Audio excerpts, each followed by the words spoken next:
So welcome.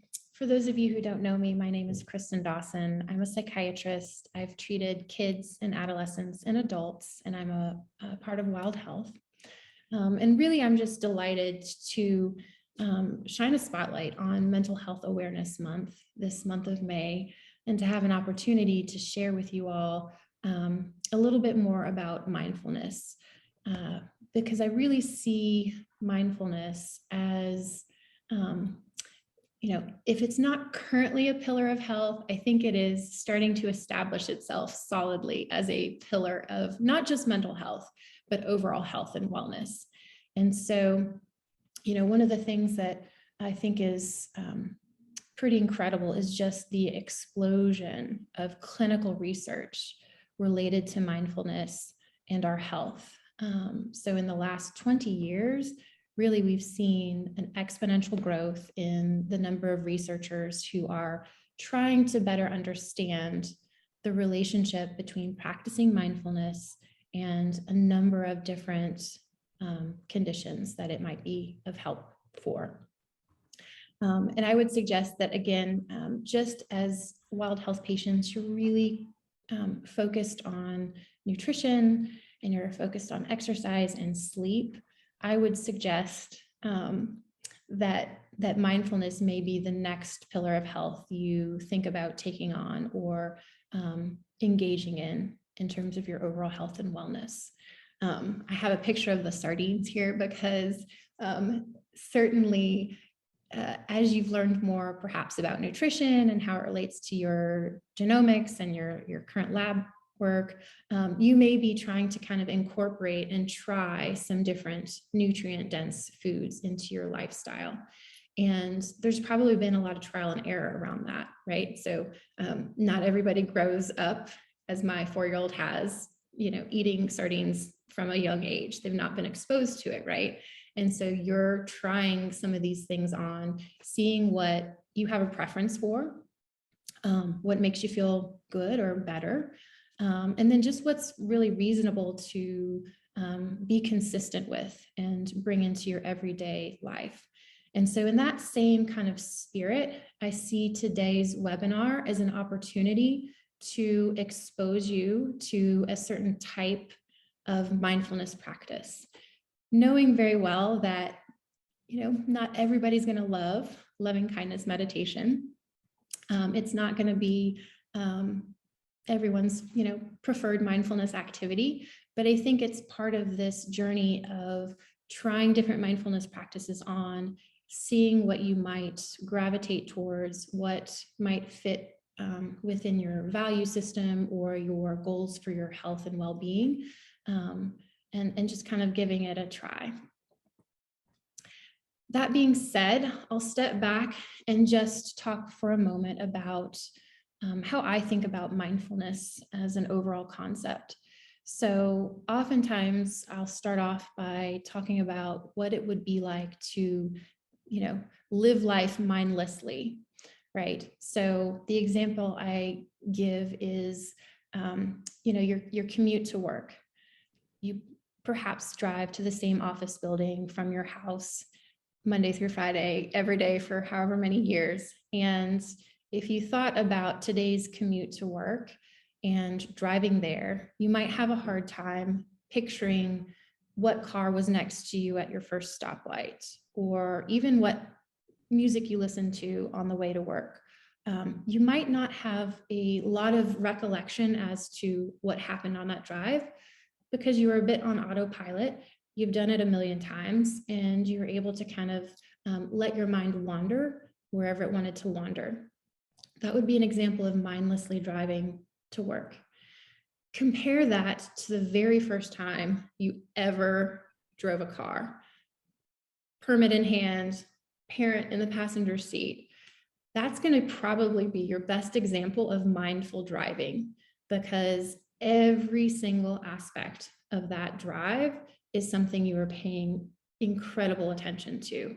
Where my hands are placed on the wheel, how much pressure I put on the gas pedal, and what that felt like when I first started to go. Every single moment, every single aspect of that, you brought a curious, fully attentive spirit too. That would be mindful driving. I'll give the definition that Jon Kabat-Zinn is attributed to. And maybe some of you all know who Jon Kabat-Zinn is. He's really credited in large part with bringing mindfulness into modern Western medicine. So in the 1970s, he was working at UMass Memorial Hospital and was thinking about patients who had chronic medical illnesses in and out of the hospital, for whom kind of the standard treatment, the standard care was really not moving people towards greater health, and was wanting to try and find some additional support or intervention to help those people. And what he did was he developed what's called mindfulness-based stress reduction, which is a very structured, very time-intensive course that taught mindfulness principles and gave people practice both in a weekly class and then assigned mindfulness practices outside of the class. And really that's what started off a lot of research relating, again, mindfulness to clinical patients who were struggling with any number of different medical conditions. His quote, which I oftentimes start off with, is that mindfulness is really the awareness that arises when you pay attention in a specific way, and that's on purpose, in the present moment, and non-judgmentally. At its core, mindfulness could be described as attention training for your mind. And as a result of that attention training, you may learn and experience an awareness about how your mind works or how it operates in a way that you might not have gotten to had you not practiced these mindfulness exercises. So I like that definition. I'm a little bit more concrete when I'm trying to learn a new skill. And so I really appreciate Marsha Linehan, who was the developer of dialectical behavior therapy, because she tried to break down mindfulness into what skills and how skills. And this really appeals to me, this framework. So I'll share it with you all. And I've tweaked it just a little bit. So not that Dr. Linehan is on this call, but just want to acknowledge that it started with her. And what she says is, if you're practicing mindfulness in general, what are you doing? What's the action? Typically, you're observing something, you're describing something, or you're participating in some activity. Okay, so if we use the example of mindfully driving to work, you're fully participating in that drive. A very common mindfulness practice might be a breath-based sitting meditation. And in that meditation, you're probably going to be prompted to observe your in-breath and your out-breath. Another type of a meditation might be one in which you're labeling moment-by-moment experiences as physical sensation, cognitive experience or thought, emotion, dream, wish, and you're kind of labeling these experiences moment by moment. Okay, so those would be the things that you're actually doing in many, maybe not all, but many mindfulness practices. And then if you're like me, okay, you know what you're supposed to be doing. Now I want to be good at it, and I want to know how I should be doing it, right? And so that's where these how skills kind of come in. How are we supposed to be, or what is the way that we're approaching any of these mindfulness practices? Well, we're going to try and bring a spirit of non-judgment to that practice. So in the example of a breath-based sitting meditation, I'm going to be trying not to categorize the meditation as being like boring or exciting, or this is a good experience or a bad experience, sort of placing an evaluative property on the mindfulness practice. We're trying to kind of let the practice stand on its own and experience it moment by moment, which is the next how skill. So there is very much this emphasis on the here and now. What is going on right now? Trying to avoid allowing thoughts to drift towards what happened yesterday, planning for the future. Really what we're doing when we practice mindfulness is we're continuously in a process of bringing our attention back to the present moment. And then finally, the last house skill is really you're bringing an intention to the mindfulness practice, meaning this isn't really a passive thing that's happening. If you were to see me meditating, you might think I'm sitting on a cushion and it looks like nothing's happening, but there is something happening. I'm bringing an intention to that time and place to be fully present to what's happening. It's not, again, it's not this passive experience. There's energy behind it and there's a purpose behind it. Okay, oops. All right, so today's practice is going to be the loving kindness meditation. Sometimes it's called the Metta meditation. And just to kind of stay with the framework that I just outlined, the what skill with this practice is we're going to be observing feelings of love and kindness and compassion, okay? So you probably will hear me prompt you a couple of times throughout this meditation to observe what emotion you're experiencing right here in this particular moment, okay? So I'm going to probably move into the meditation because sometimes I think I try and explain it too much and it might just be helpful to experience it. So at this point, what I'll ask everyone to do is to find a comfortable position. And really, you could do this meditation sitting down. You could do it lying down. You could do it standing up. Okay. I think whatever position you decide to take, think about, again, bringing sort of dignity and energy into the practice, and also acknowledging that we're going to be in this position for maybe 15 minutes. Okay. And with that, I'm going to ask that you take a moment to focus in on your breath, noticing an in-breath and an out-breath. And if you're comfortable, closing your eyes, or if you'd like, you can keep your eyes open and maybe softly focused about a foot in front of you.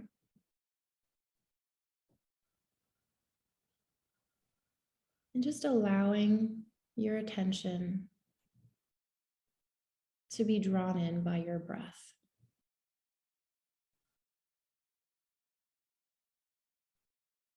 At whatever rate of breathing feels right to you.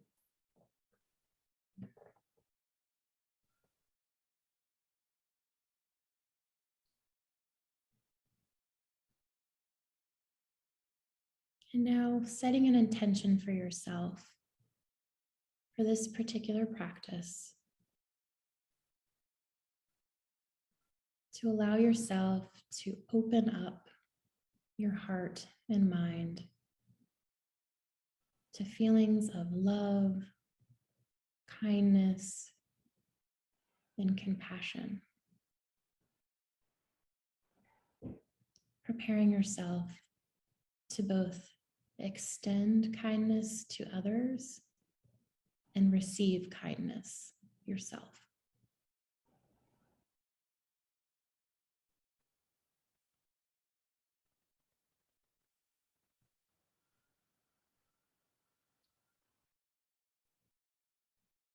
Maybe taking a moment now to scan from the top of your head down through your body, pausing and noticing any emotions, any feelings that are here for you right now. Sort of curiously looking for any feeling states as you're sitting here.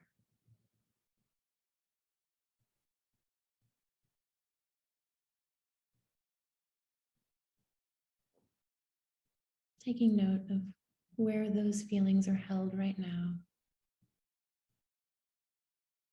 Maybe noticing the strength of the emotion, be it joy or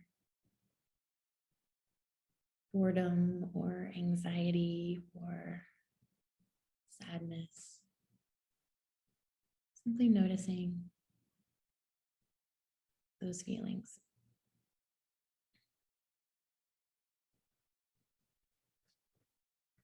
Now I'm going to ask that you call to mind a loved one, someone who for you is so easy to feel love towards. Perhaps they are in return very loving toward you. Could be a child, a partner, a parent, a friend, whomever comes to mind as being a person really easy to love. Maybe imagining them sitting beside you, sitting in front of you. You could even think of them as residing within your heart. Bring that person forth right now.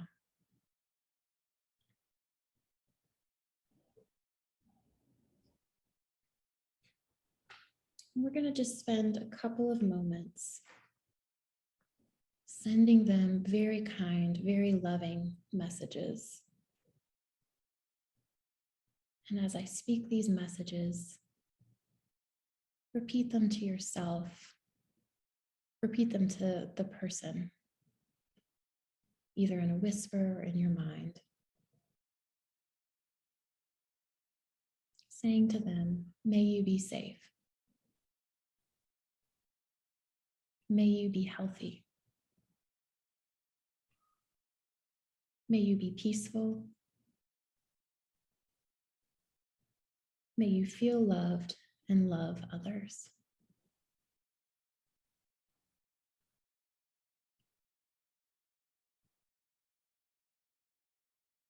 Noticing any feelings of kindness, any growing compassion or love that's showing up right now. As you once more tell your person, may you be safe. May you be healthy. May you be peaceful. May you feel loved and love others.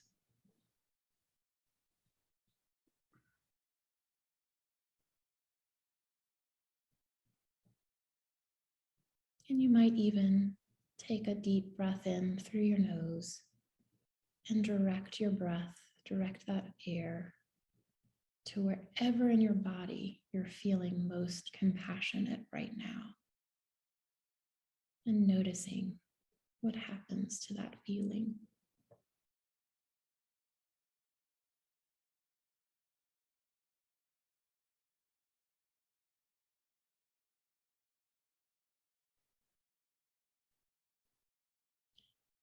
And now we're going to shift our attention to ourselves.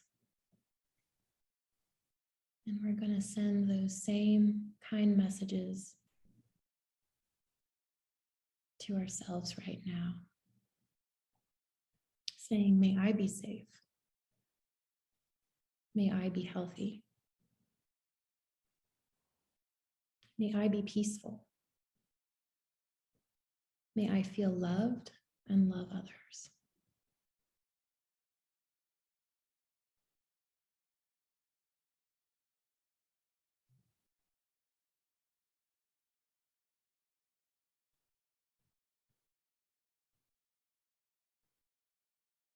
Experiencing that compassion as it's directed to yourselves.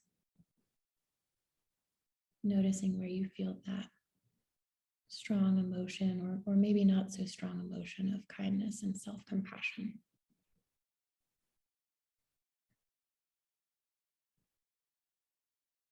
And now I'm going to ask that you think of a person who you don't know very well. Maybe it's an acquaintance, someone you pass by in the office, or someone who you see at the grocery store working, or your postal carrier. Call to mind somebody in your life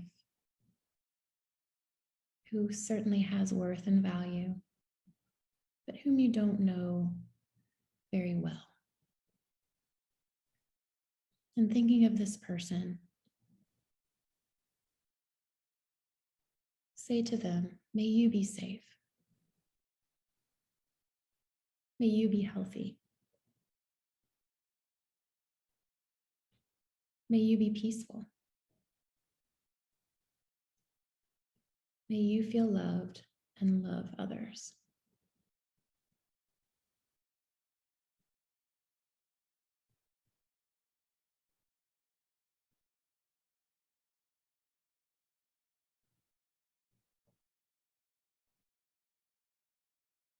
And as your mind maybe wanders away from this feeling, gently guiding your attention back to wherever in yourself you're feeling most compassionate right now.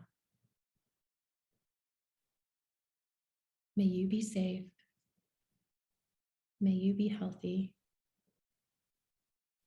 May you be peaceful. May you feel loved and love others.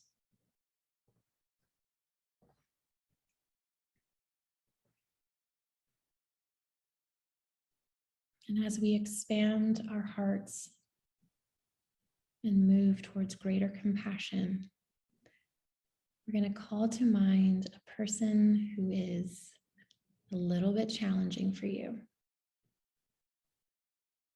Someone who you find a little bit difficult.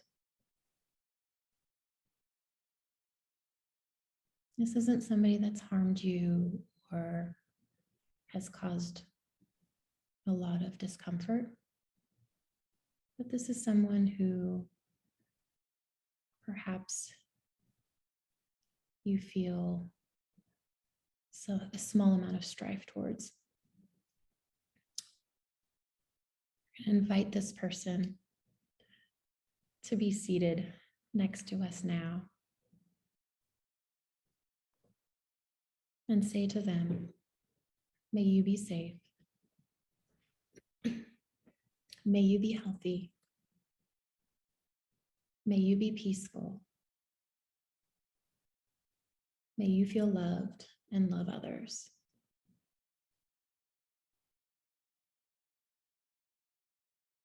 Maybe notice how it feels to send these universally good things to this challenging person. Once more, telling them, may you be safe. May you be healthy. May you be peaceful. May you feel loved and love others.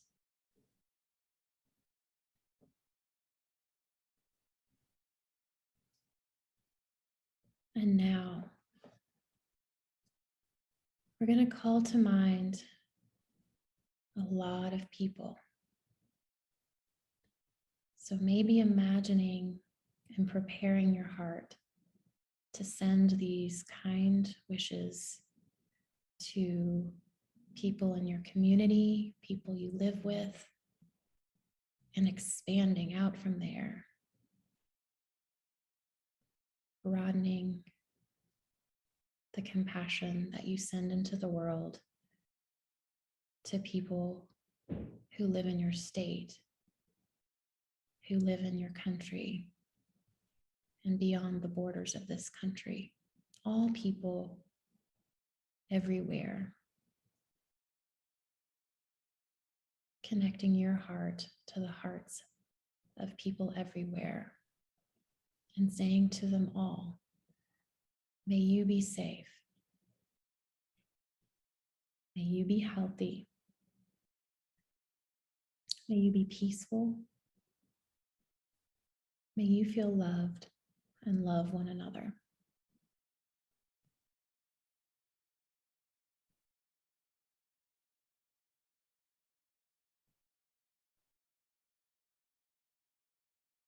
One more time. All people everywhere, may you be safe. May you be healthy. May you be peaceful. May you feel loved and love others.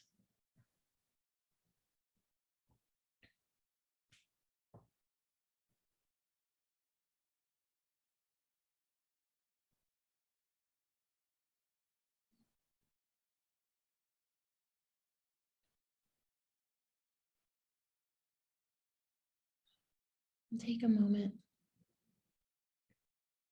to feel the expansive compassion and kindness that you've cultivated today.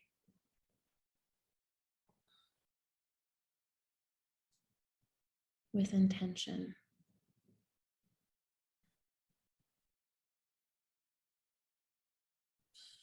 With an openness of heart and mind.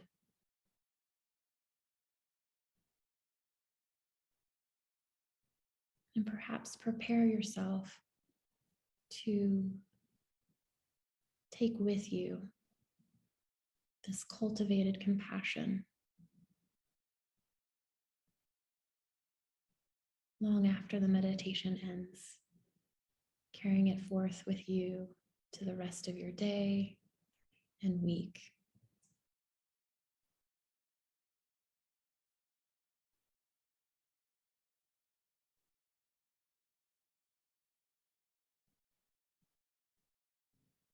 And now, as we prepare to finish the meditation,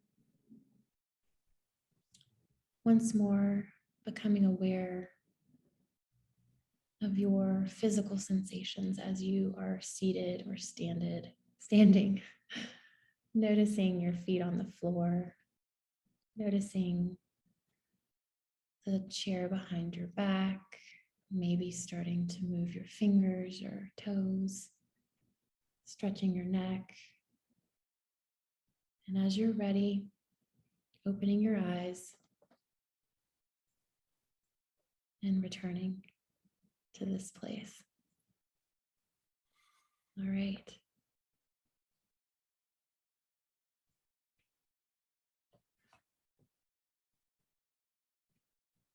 Welcome back. Let's see. I'm going to give a little bit of context or a little bit of an outline as to what we just did.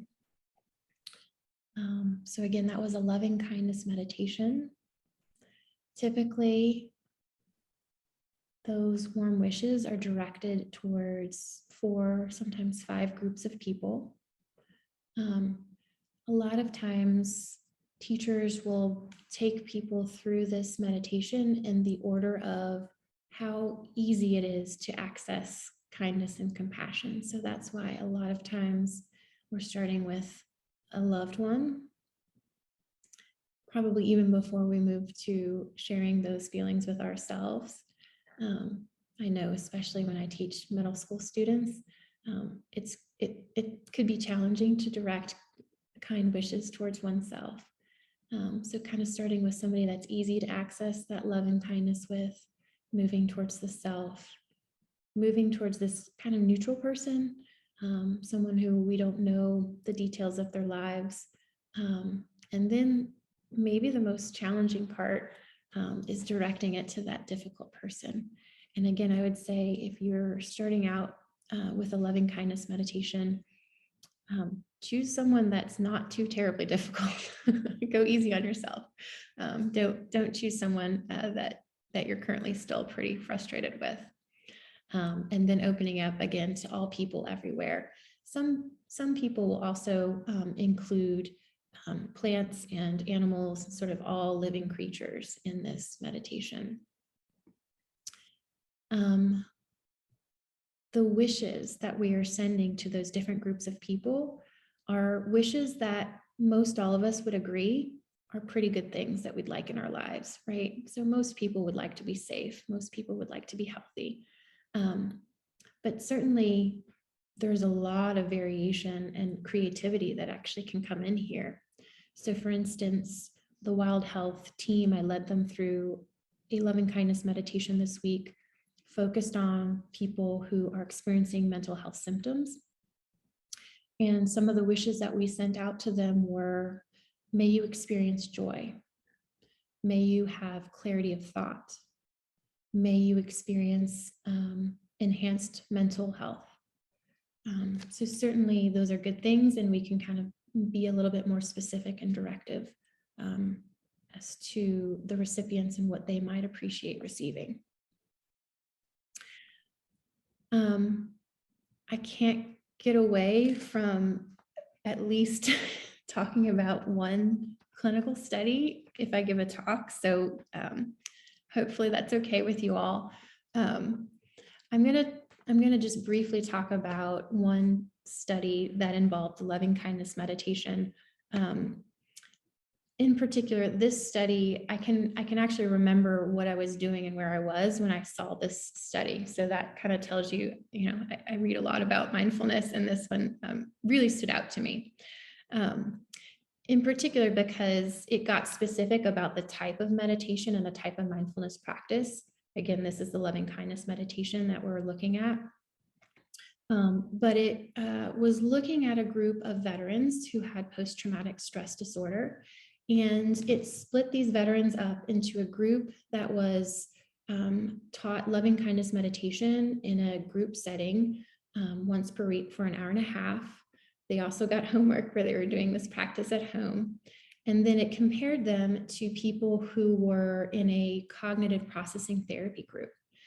The reason why this stood out to me is because I practice cognitive processing therapy with people with PTSD. And so I have a real felt sense as to what's involved in that type of treatment, the type of effort, and some of the challenges that people experience when they are involved in this type of treatment, and also how helpful it is for people.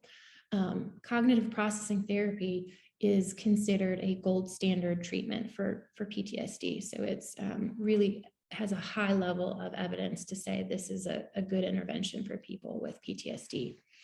And the reason why this stands out is I would not have predicted how effective this meditation intervention is compared to that treatment. So what was found was 6 months after each of those treatments were administered to these veterans, the loving kindness meditation group actually had just as much of an improvement in their trauma symptoms as the people who got this gold standard treatment. And actually, for depressive symptoms, loving kindness outperformed the trauma-focused therapy. So again, this is a real testament, or this was a real piece of evidence for me as to how therapeutic this particular intervention could be in people who are having some significant mental health symptoms. The next study, the last study I'll talk about, is a study, again, looking at loving kindness meditation specifically. So not just kind of any type of mindfulness practice, specifically the one that I walked you all through today. And this study wasn't looking at people who were coming to get treatment for a mental health condition. These were just people who worked at a tech company. So they could have had anxiety or depression. They just happened to be working at this particular tech company that partnered with a well-known researcher named Barbara Fredrickson, who's known as a prominent positive psychologist. And so, these workers were offered a loving kindness meditation class. They participated in it weekly, I think for 8 weeks, and were given some homework assignment to practice at home for 30 minutes per day. And the results were really encouraging. So the practice did tend to evoke these positive emotions within people who were practicing it.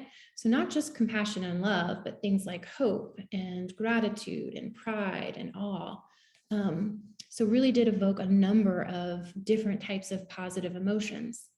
Barbara Fredrickson has a theory behind practices that help evoke positive emotions, and it's called the build and broaden theory.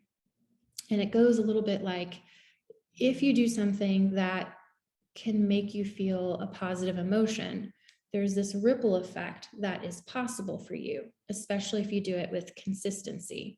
So maybe on a daily basis for several days in a row. And that is, you're more likely to develop personal resources. And in this case, the resources were feelings of having more purpose in their life, or improving some of their relationships and having a stronger social network. You might imagine if you practice this loving kindness meditation, you might feel more compassion towards people you interact with every single day. And as a result of that, your behaviors might change. You might, for instance, offer more help to people, or you might be a more attentive listener to those folks. And in doing so, you might be likely, again, to sort of strengthen the bonds that you have in your social network. And over time, people who develop these personal resources may experience the end result of just an overall improved satisfaction with the quality of their lives, and also a decreased amount of depressive symptoms. So that's what this particular study found, as, again, just being a potential benefit for anyone who practices loving kindness regularly.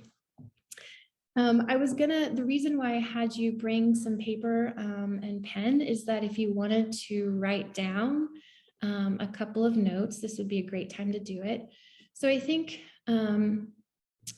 certainly you can listen to loving kindness meditations. There's a lot available. And after this webinar, we're going to send out a resource for an audio recording.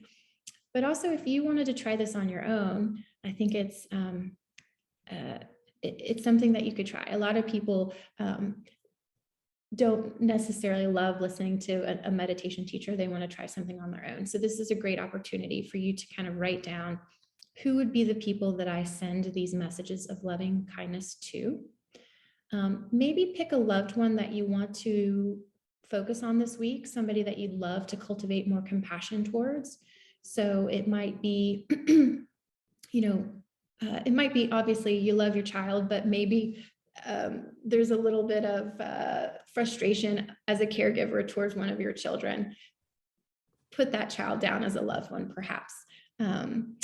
You can write down your neutral person, you can write down your difficult person, and then whether or not you want to open this up to all people everywhere, or again, animals, creatures of all kinds. And then I'll say pick number 1 or number 2. Because what I'd suggest now is that you have the ability to personalize this meditation. So thinking about either cultivating more compassion towards yourself or more compassion towards this loved one, maybe take a moment to consider what it is that this person needs right now. What would they like more of in their life? What are they striving for? What are they frustrated with? What are they struggling with? Knowing yourself or your loved one the way that you do, what would be some of the wishes that would be universally good but extra special for this person, right? So let's say your partner is experiencing some burnout at work. One of the wishes you might write down for them would be, may you experience respite and rejuvenation, or may you experience fulfillment in your work life. If you're focusing on a child and they are feeling left out by their friends or feeling lonely, you could wish for your child, may they experience friendship, or may they experience connection with their peers. So again, knowing this person the way that you do, what might be some wishes that would be extra compassionate for those people. I might pause and ask if there are any questions that have come up for people so far, either about the loving kindness meditation or mindfulness in general.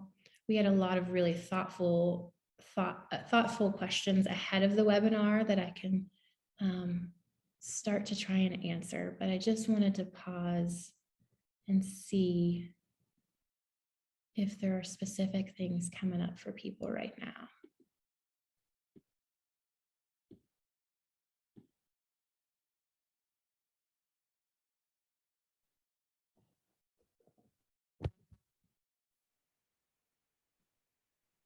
And Carolyn, feel free to let me know. Yeah, there's no questions in the chat at the minute. So if anybody either wants to drop them in or just verbally say them, feel free to go what's most comfortable for you all. Yeah. And I can also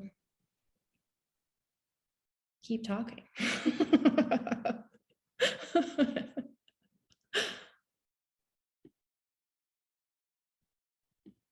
Okay. So Carolyn, you stop me again if it seems like a good idea. Sounds good. Okay, so I guess what I'll say is some of the questions that came up ahead of the webinar had to do with this idea of amount of time that what's the sort of ideal amount of time that I should be practicing mindfulness per day, or is there a time of day that's better or more effective for me than other times of day? And I very much appreciate that very realistic type of question. I think what I would suggest is that that you consider what your goal is in terms of incorporating mindfulness into your daily life or weekly life, or however it's going to look for you. Because mindfulness, and I'll kind of just use the example or the analogy of exercise as being this pillar of health, right? Exercise and daily movement is something that I think in general, we would all agree that some degree of exercise and movement is going to be healthy and beneficial to us. But some people may have the goal of climbing Half Dome in Yosemite. And so the exercise that they incorporate into their daily life, or the way that they think about exercise, the amount of time that they spend, the amount of energy they put forth into that type of exercise is going to be really different than the person who loves the outdoors, loves nature, wants to be able to, walk to an overlook and take a picture of Half Dome. So in much the same way, your goals and your intention behind mindfulness and what you're hoping to get out of it is going to be the key to understanding how you want to utilize the tool, how often, how much time you want to devote to it, those kinds of things. So I would say that mindfulness can be a powerful healer of a number of mental health conditions and other conditions, right? So it's used to help people with anxiety and depression and, like we mentioned, trauma. But the way that I would sort of prescribe a dose of mindfulness for those people is going to be really different from the person who, maybe they want to develop a little bit more compassion towards their partner. The way that they approach mindfulness is certainly going to be really different. There are a number of mindfulness interventions that are highly structured, that have a designated amount of time of practice per day. So that mindfulness-based stress reduction course that Jon Kabat-Zinn initially founded, it's it's very time intensive, right? But it has great results in terms of people experiencing less chronic pain, and a number of really wonderful things happen when you devote that much time to it. So a big question, I think, for everyone is, what am I hoping to get out of a mindfulness practice? And then to work with maybe a teacher or a coach to try and develop a practice that makes sense for your given goals. So I know that's not a I know that it's a hard thing to prescribe. I think somebody's question was, I feel like, some days I don't have any time for mindfulness, and so I do 5 to 6 minutes, and I know that that's better than 0 minutes. And I would wholeheartedly agree with that statement.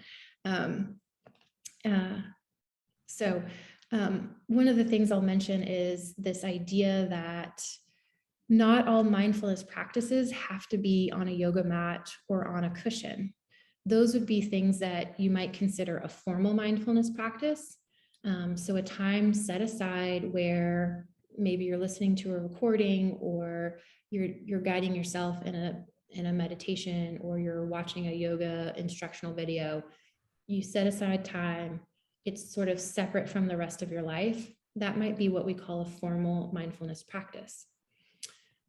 There's also the opportunity throughout your day with any given activity to bring mindfulness into that everyday activity. So one of the questions was from, I think maybe a new parent with a baby at home, family and work, and felt like, I always have to be on. There may not be time or space to head up to your bedroom for a 30-minute meditation. There are other things going on in life, in that season of life, that make that difficult. For that person, I would say, try an informal mindfulness practice, meaning for 5 minutes of an activity that you already have to do, maybe a chore, or part of your work day or part of your caregiving day, where you bring that moment-to-moment awareness to every single aspect of that activity. So if it's cooking a meal for your family, really taking the time and putting the intention and the effort into being aware of every kind of stroke of the soup pot, really smelling and experiencing every scent coming from that dish that you're cooking, feeling the heat of the stove, paying attention to every single aspect of that cooking activity. Some people like to bring mindfulness to brushing their teeth in the morning. That's an activity that hopefully everybody's doing at least once, twice, or more per day. But bringing mindfulness into that activity may be a way to, again, enhance a mindfulness practice when time is, when your time is really short. I'll say at the end of this webinar, we do have some resources for anybody that's just the loving kindness meditation appeals to you. So we'll send out an audio recording for a 25-minute loving kindness meditation, and then a kind of like a workbook that I wrote with help from a lot of other people that will help you further explore this particular meditation. I would say that it does appeal perhaps to people who, who value compassion, who value connectedness. I think it is a great practice for people who are maybe experiencing anxiety, or maybe lots of anger, or maybe lots of depression symptoms. It can be a really helpful practice, I think, for those individuals. All right, we're coming up on time.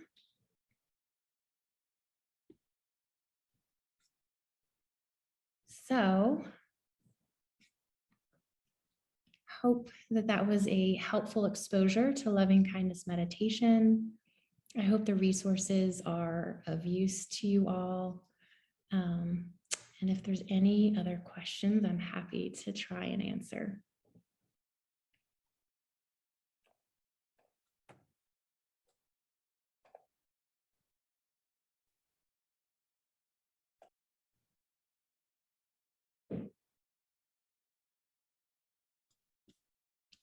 I agree with Annette in the chat. This was very great. Thank you very much. Oh, thanks. Appreciate it.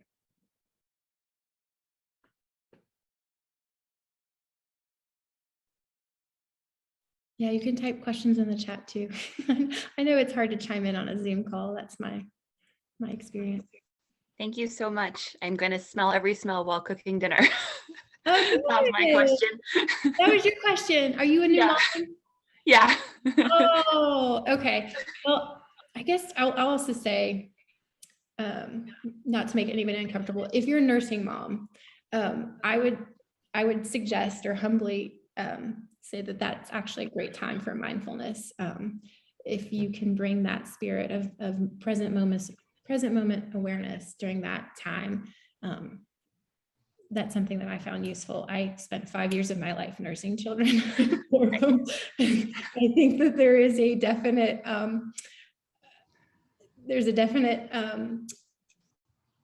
desire to multitask during that time, which I completely understand and did a lot of that. But when you feel like there's no time for yourself, that could be a time where you're thinking, okay, I am actually practicing mindfulness while doing something that is time consuming. Awesome. Great idea. Thank you.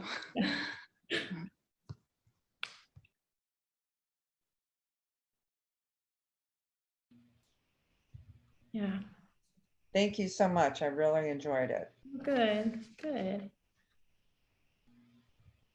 Oh, we got one question in the chat, Kristin. Yeah.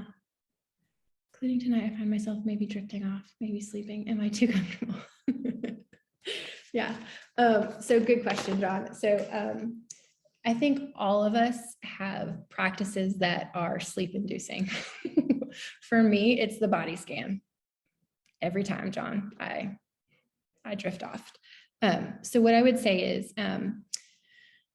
you could try a different, so there's a lot of strategies. So you could try a different position. You could try standing up.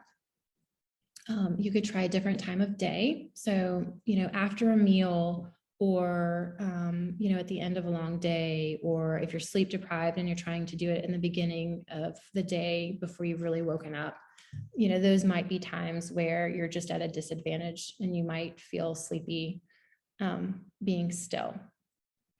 A mindfulness teacher once told me to think about the practice as an opportunity to fall awake rather than to fall asleep.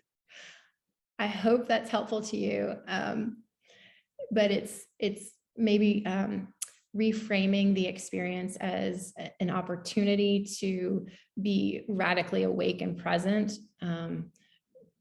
versus falling asleep. But I do think that if the Metta meditation is pretty consistently causing you to be drowsy, maybe you think about, somebody's trying to get into the chat. Maybe you think about doing some active movement and then entering into that practice. That is something that I've also tried is, for instance, doing a mindful walk and then pausing during the walk while still standing and trying to do the meditation then. So some things to play around with or try.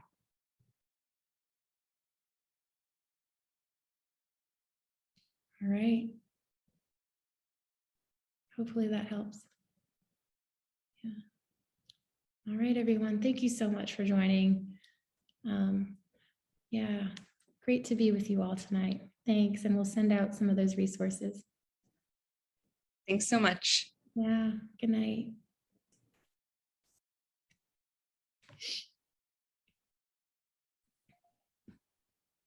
It's nice seeing your smiling face. You too. How did I know you'd be here? I follow Wild Health everywhere. And I'm so glad. Me too. Yeah, have a good night. Thanks. Good night. Night.